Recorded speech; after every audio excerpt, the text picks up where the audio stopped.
They finally arrested her. She was at the back of the squad car than me. But still, with all that going on during 2008, 2007, judge still gave the primary custody to her. Yeah, I mean, you can't, like, as a male, you can't win in North Carolina. Like, it doesn't matter what evidence you have, Right. things, like, it takes so much to win, it's ridiculous. Yes, I tried 4 years ago. It didn't work because the judge, she put the bruises on his back, my son, knuckle marks, and he said, you know what the judge said? The judge said the marks were not permanent or life-threatening, and he gave the custody back to the mom. Not life-threatening. Like, what are you going to wait till Exactly. die until I get my, like... It's ridiculous. That's fucked up, man. Yeah, that's the judge did. And then after that, I didn't give up, but I used to get them on the weekends, drop them off. You did the whole routine thing, you know, the secondary custody and all. But eventually, God listened to my prayers and patience paid off, and kids helped. They didn't want it to be around Mom because she was meeting all these other men constantly, going from one man to another to another. And one day my daughter started crying, and as you see, I have a dash cam. I switched it around and recorded it and showed it to the CPS, Child Protective Services, and then they further investigated, and then they realized there's something wrong with the picture. So it took them 3 months to. Yes, I had to go back to the court in Randolph County, and the witness was social worker, and her testimony, the judge had already made up his mind, and so eventually he gave me the primary custody. Well, that's awesome. At least at the end, you... Yes, and you know, in the state of, I used to pay her child support. In the state of North Carolina, it's impossible. I mean, literally impossible to, because child support case was different than child custody case. So I was still paying the child support. I didn't realize that I have to go and file for termination of child support, which is so hard to do in the state of North Carolina. And you would not believe, when I went to the clerk of courts in Ashboro, they said, you are one of the couple of people we know who was able to get the child support terminated. I was about to say, I've never heard anybody get it terminated. Yes, so... See, that's the whole problem with the whole court. It's a league, it's a money racket. Yes! Like, one of my exes, she's a big feminist. And I'm like, I'm fine with equal rights for women. Right, I understand. But if it's going to be equal rights, then it needs to be equal rights in the court system, in the law system. Like, the simple fact that if you were to go and if you were to call 911 right now while we're sitting here, right, and say that I beat you, if there's not a single mark on you, I'm still going to go to jail that night. Yeah, because this...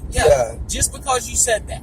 Yes. And I'm going to have to get an attorney and all the whole nine and go to court and all that other stuff just because you said that. Right? Exactly. And you know... That's just, and if I have a kid with you, you can be doing drugs, beating them, whatever. Exactly. Like you said, and it's going to take, literally, if I have a video... It was a miracle, man. It was a miracle. Awesome, right? It's a miracle, man, that I was able to do all that because I did not give up on the kids. Stuck with it. That's some real shit, man, honestly. Like.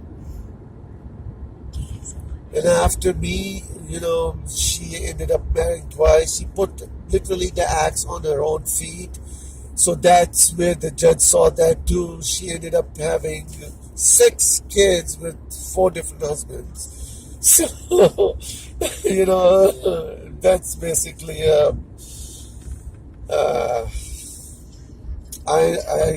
it's hard to explain to people. You understand completely what I've been through. I do.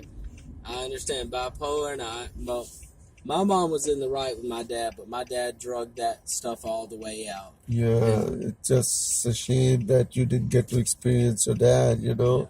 But I mean, honestly, my dad was such a piece of shit. It's a good thing. Like, I've had one conversation with my dad, and so like, I was going through a phase when I started. Right. I'm sorry, what?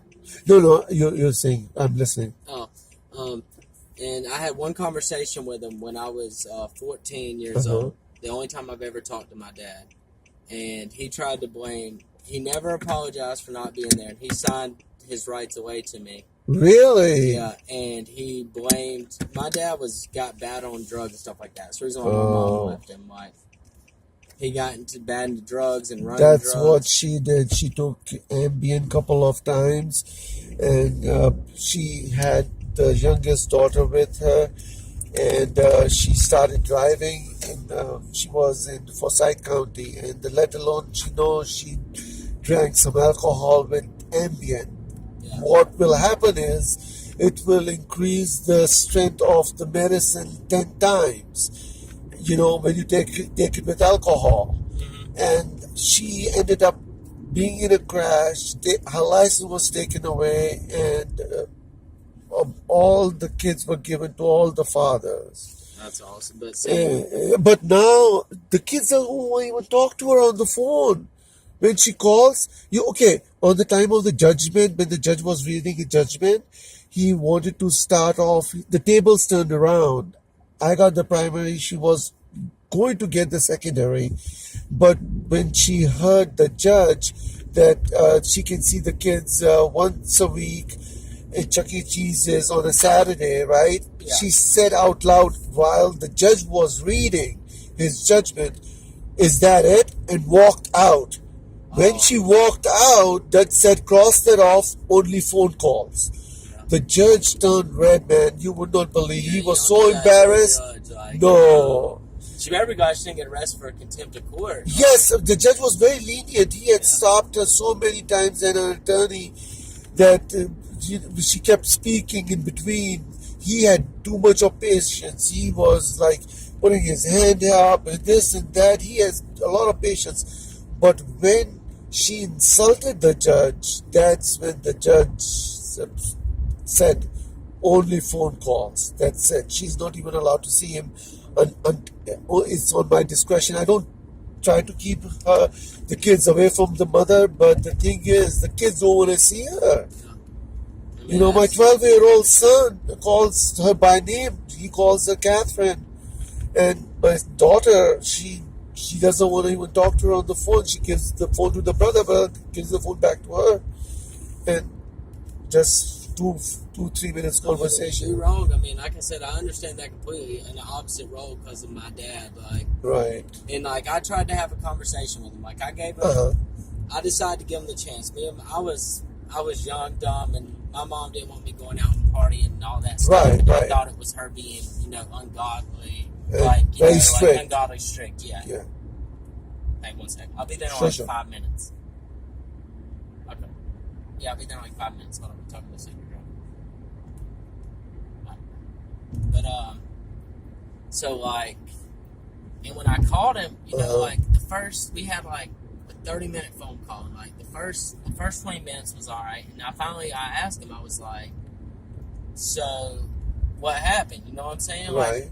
I believe it's fair to give everybody their side of the story. Yes. And he instantly said, nothing's my fault. It was all your mother and your grandparents' fault. Yeah. And as soon as he said that, there was no I'm sorry. There was he used to live 5 minutes away from me. Wow. He would go to his